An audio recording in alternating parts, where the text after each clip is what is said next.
Hey guys, in this video, we're gonna go over how to activate ESPN Plus with Verizon.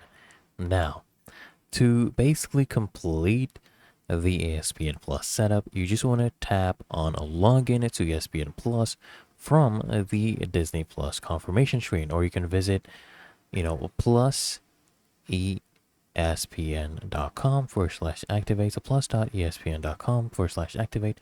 You just log in, right, with the same email and password that you used for Disney Plus.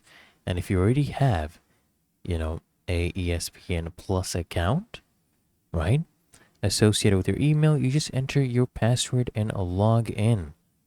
Okay? So it is the same email address and password. It's really that easy and simple, guys. So I hope this guide provided value to you, and if it did, consider smashing that like button, as well as subscribing to frequently asked questions, and I'll see you in the next one.